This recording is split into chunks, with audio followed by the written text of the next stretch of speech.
So this is, if you have your Bibles, please do turn to Matthew's Gospel. If someone could shout out the page number, because I haven't got the Bible with me.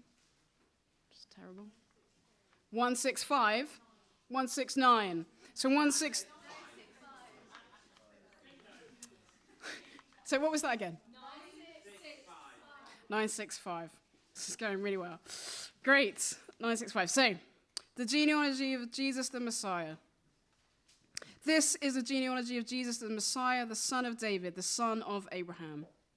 Abraham was the father of Isaac, Isaac the father of Jacob, Jacob the father of Judah and his brothers, Judah the father of Perez and Zerah, whose mother was Tamar, Perez the father of Hezron, Hezron the father of Ram, Ram the father of Amminadab, Amminadab the father of Nahshon, Nahshon the father of Salmon, Salmon the father of Boaz, whose mother was Rahab, Boaz the father of Obed, whose mother was Ruth, Obed the father of Jesse, and Jesse the father of King David. David was the father of Solomon, whose mother had been Uriah's wife, Solomon the father of Rehoboam, Rehoboam the father of Abijah, Abijah the father of Asa, Asa the father of Jehoshaphat, Jehoshaphat the father of Jehoram, Jehoram the father of Uzziah, Uzziah the father of Jotham, Jotham the father of Ahaz, Ahaz the father of Hezekiah, Hezekiah the father of Manasseh, Manasseh the father of Ammon, Ammon the father of Josiah, and Josiah the father of Jeconiah, and his brothers at the time of the exile of Babylon. After the exile to Babylon, Jeconiah the father of Shealtiel, Shealtiel the father of Zerubbabel, Zerubbabel the father of Abihud, Abihud the father of Eliakim, Eliakim the father of Azor, Azor the father of Zadok, Zadok's the father of Achim, Achim the father of Elihud, Elihud the father of Eleazar, Eleazar the father of Mathan, Mathan the father of Jacob, and Jacob the father of Joseph, the husband of Mary, and Mary was the mother of Jesus, who was called the Messiah. Thus there were 14 generations in all from Abraham to David, 14 from David to the exile to Babylon, and 14 from the exile to the Messiah. That is the word of the Lord.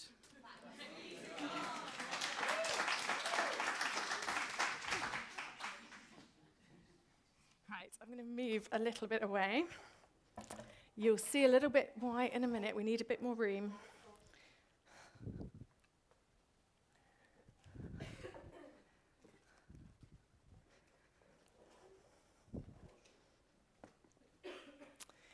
So hello everybody, my name is Nicky and I get to be the amazing thing that is Tim the vicar's wife.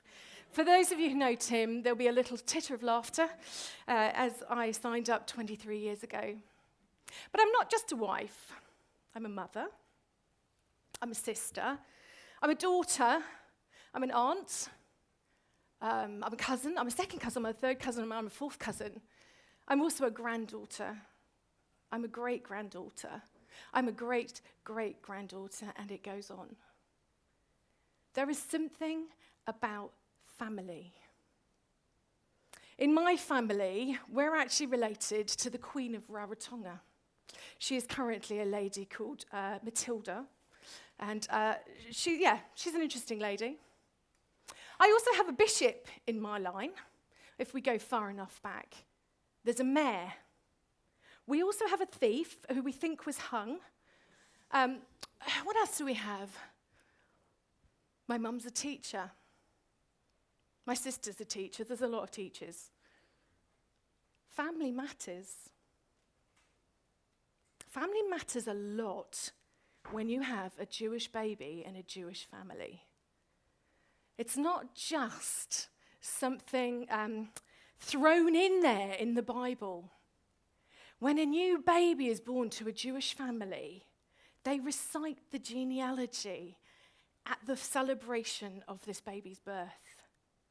And you know the most exciting thing to be able to do if you're a Jew is to trace your line back to Abraham. If you can trace your line back to Abraham, you have kudos points off the chart. Abraham is the person to get back to. And we've just heard Jesus' genealogy. 42 generations in a clean, straight line, straight back to Abraham. Jesus was a Jew with kudos of the highest order. So what does that mean, given that in his genealogy, predominantly, it's a list of blokes? And as a woman, I think that's great, that's fine. But there's another whole part to his life, which I feel is some really important women in his life. And in Matthew, they mention 5 of these incredible women. I don't think they're there by accident. There's something about each of them that brings something special to the family line of Jesus. We're going to unpack it. But I need some help. And this is where it gets really interesting and really scary for a few people. I need 5 women to volunteer. And the first one is to become my widow, Tamar.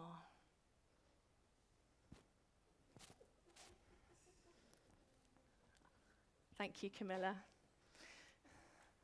I have a very sad widow.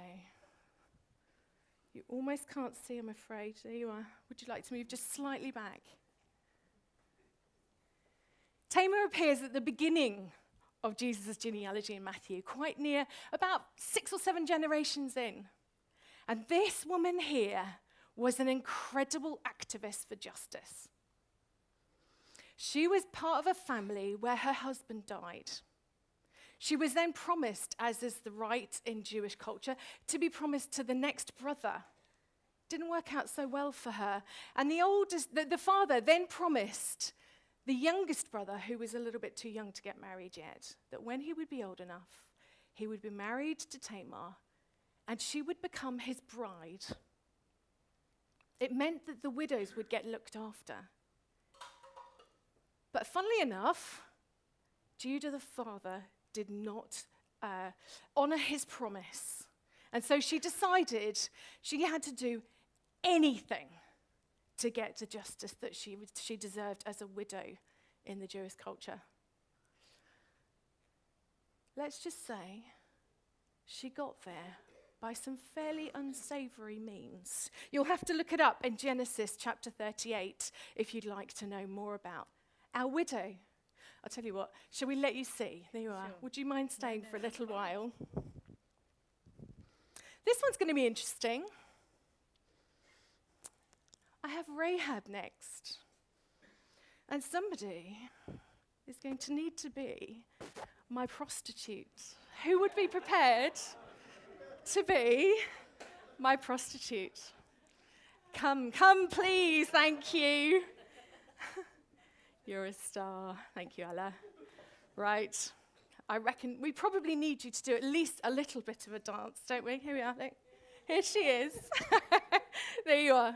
Would you like to join Tamar? Rahab didn't have very much going for her. She lived in Jericho in a walled house built into the wall, which actually was one of the worst places to live. It was where the cheap sort of seats were. And Rahab was a prostitute. Rahab was a prostitute. But the men of God, Joshua's team, if you like, turned up on her doorstep and asked her if she would help them. And when she heard about God and she was honoring what God had done for her in terms of the promises that she had as a Jewish woman, she honored that and she helped them. And in return, later on, Joshua's men rescued her. She became part of Jesus' genealogy, part of his family line, a prostitute.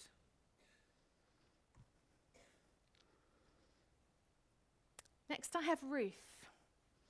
Ruth is volunteering. Ruth, you're a star. I'm going to come across a bit. Ruth, you need a blanket. Right. You do. You were very cold, and it was a very cold night on the night you needed the blanket. Ruth's amazing. Ruth's obedient. She's devoted. She's committed. She's also a foreigner, not supposed to be in our land. She's not really supposed to be here. She wasn't really supposed to be marrying into the Jewish family that she married into.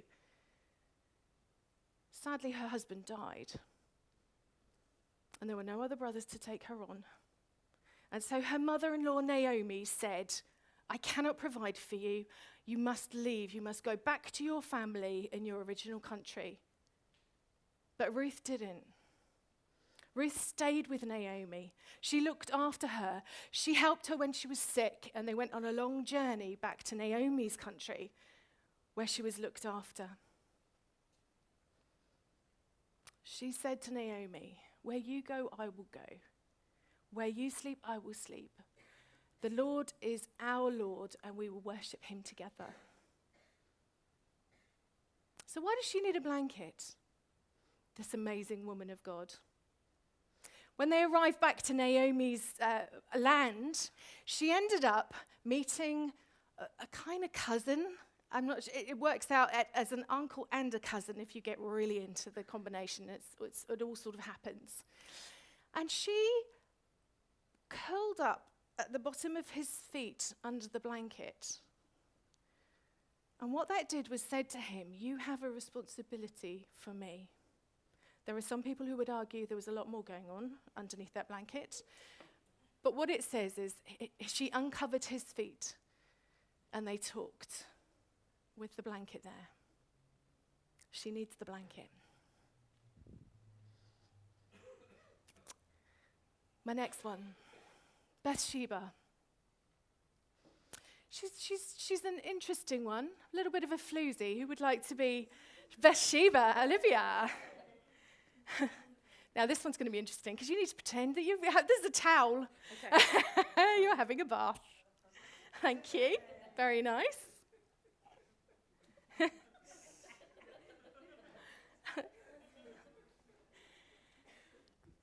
Bathsheba is not even named in the Matthew reading.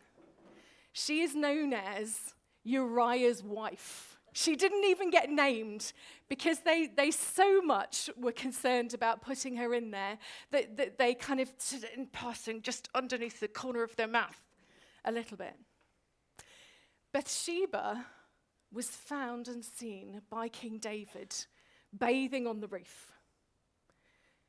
In the middle of the day, which is an interesting time to bathe, particularly as women didn't bathe outside. And not only did they didn't bathe outside, but she was doing a cleansing kind of ceremony of cleansing, and that should have been done in private in the women's bathhouses that they had there. So she was definitely out in the open, having a bath underneath the balcony that David happened to be standing on. I wonder. I think she's quite ambitious. I think she was probably fairly sure she wanted more from the life than Uriah could offer her. I think maybe she took on a bit more than she could chew. I don't think she really felt it was right that Uriah was killed in order for her to be with King David. But that's exactly what happened. King David sent her off to the front line, fighting the war, and he was killed. King David took Bathsheba as his wife. She's in Jesus' family line. She's in Jesus' genealogy. And I'd like somebody who's never played Mary in the Nativity to come and play Mary once for me. Everybody's played Mary as a nativity. Wow, Miriam, thank you. Children, before I got married. Sorry. There you are. I have Mary. There you are. Mary, the mother of Jesus. We hear a lot about her at this time of year. A teenager, probably 13 or 14, betrothed to be married, but not yet married. And she sees an angel. Do not fear, the first thing the angel says, I'm fairly sure she was pretty afraid. She was going to have a baby, God's baby, and she would name him Jesus. She was part of Jesus' family line. She was part of Jesus' genealogy. So, what I'd like is, can I have your one first, Bathsheba? And if you'd all like to put them into the pot. Round of applause for our amazing women.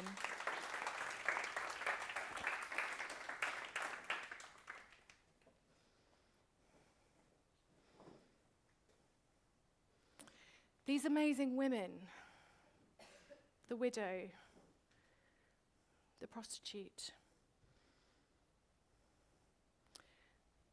the devoted foreigner, and Mary herself, bring something special to Jesus' life. They bring something special into our lives.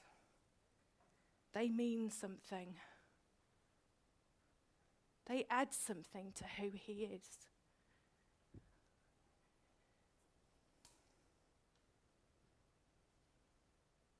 If you're a foreigner, if you feel like you never quite belong, if you feel like you're somewhere where you're not accepted, then Jesus, this baby Jesus at Christmas is for you. If you have things in your past that you're not particularly proud of, like Rahab our prostitute, things that you thought Jesus could never love you for, things that you wish never happened, things that happened to you because there was no other way,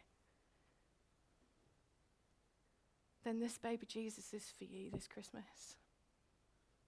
He brings something special to you. If you're struggling with injustice, you're struggling to have the rights that you know are yours to be upheld, whether you've got yourself in debt, whether there is a problem with your housing, whether there is something that is not right, then this baby, this Jesus, is for you this Christmas. For some of us, none of those things are the same. They're not relevant to us. But for Mary, who was devoted and a good girl, for Mary, who was trying to do the best, trying to do the right thing, she was devoted. She was trying to be what God wanted her to be. Then this Jesus, this baby, is for you this Christmas. And he wants something so, so much more for you as you learn more about him, as you get closer to him, as you try and be more like him. This baby Jesus that we celebrate this Christmas didn't stay a baby. He grew up. He came in as Emmanuel, God with us. That's what it means when we sing the songs, God with us, Emmanuel. He came to save us. And when he grew up and died on the cross, that's exactly what he did. If you don't know what happened, if you're not sure of the story, come and ask me afterwards. We're going to be running a course called Alpha in the new year, starting near the end of January. If you'd like to know more about this baby Jesus who's for you this Christmas, then I'd love to talk more about it. I'd love you to come to our Alpha course and find out who this guy is.